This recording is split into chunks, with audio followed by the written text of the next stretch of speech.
ચોમાસામાં પડેલા વધારે વરસાદના કારણે તેમજ વિવિધ વાયરસ તેમજ કીટકોના કારણે ખાસ કરીને બાગાયતી પાકોમાં વધારે ધ્યાન રાખવું પડે છે. એમાં પણ મહેસાણા જિલ્લાના મોટાભાગના વિસ્તારમાં પપૈયાનું વાવેતર જોવા મળી રહ્યું છે. અત્યારે તેમાં સુકારાનો રોગ જોવા મળી રહ્યો છે. આજે આપણે કૃષિ નિષ્ણાંત પાસેથી જાણીશું કે આ રોગમાં શું નિયંત્રણ કરવું જોઈએ. જાણીએ. મારું નામ છે ડૉક્ટર રમેશ પટેલ, વરિષ્ઠ વૈજ્ઞાનિક અને વડા, કૃષિ વિજ્ઞાન કેન્દ્ર, ગણપત યુનિવર્સિટી, મહેસાણા. એનું વાવેતર થાય છે મહેસાણાના ઘણા વિસ્તારોમાં. તો અત્યારે જે રોગ ખાસ કરીને આવતા હોય છે વાયરસના થ્રુ અને વિવિધ કીટકોના દ્વારા, તો એ કયા કયા છે અને એના ભાગરૂપે આપણે શું મતલબ કરી શકીએ? પપૈયાની અંદર હાલના પરિસ્થિતિમાં જાણીએ તો બે પ્રકારના એક રોગો આવતા હોય છે. એમાં એક એવું હોય કે મજેક નામનો રોગ આવતો હોય છે. એની અંદર જે પાનની નસો છે એ પીળી પડી જાય છે અને પત્તું કડક થઈ જાય છે. આ મોઝેક એક પ્રકારના વાયરસજન્ય રોગ છે.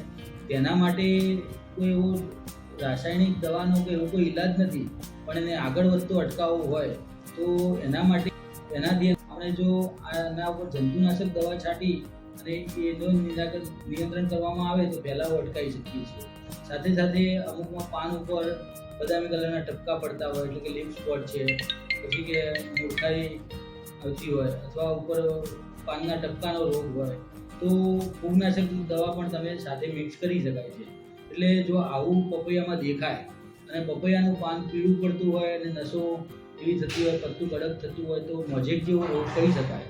અને એના માટે આપણે છે એ મોલો એટલે કે ચૂસ્યા પ્રકારની જીવાતના નિયંત્રણ માટે બજારમાં મળતી રાસાયણિક દવાની વાત કરીએ તો ઇમિડાક્લોપ્રિડ છે, એ 15 લીટર પાણીમાં 7.5 ml લેવાની છે. અને થાયોમિથોગ્રામ છે એ 15 લીટર પાણીમાં 5 ગ્રામ લેવાય. અથવા પ્રોફેનોફોસ છે, પ્રોફેનોફોસ સાયપરમેથ્રિન છે, બેમાંથી કોઈ પણ એક 25 ml 15 લીટર પાણીમાં લઈ છંટકાવ કરી શકાય તો આવી ચૂસ્યા પ્રકારનું નિયંત્રણ કરી શકીએ છીએ. પણ જો આપણને કંઈ પત્તા ઉપર ટપકા દેખાતા હોય બદામી કલરના અથવા પાન પીળા પડતા હોય તો આપણે ફૂગનાશક દવા પણ એની અંદર મિક્સ કરી શકાય છે. જેમ કે કાર્બેન્ડાઝિમ 50% વેટેબલ પાવડર આવે છે, એ 7 ગ્રામ લઈ શકાય. અથવા કોપર ઓક્ઝીક્લોરાઇડ છે એ 30 ગ્રામ 15 લીટર પાણીમાં લઈ છંટકાવ કરવામાં આવે તો આવું અટકાવી શકે છે. પપૈયાની અંદર જો નીચેના પાન પીળા પડતા સુકાતા હોય અને ઉપરના પાન લીલા હોય તો તેની દેહધાર્મિક ક્રિયા છે, તો એમાં કંઈ કરવાની જરૂર નથી. પણ વધુ પડતા પાન જો આવા પીળા પડે તો આપણે આ દવાનો છંટકાવ કરી શકીએ.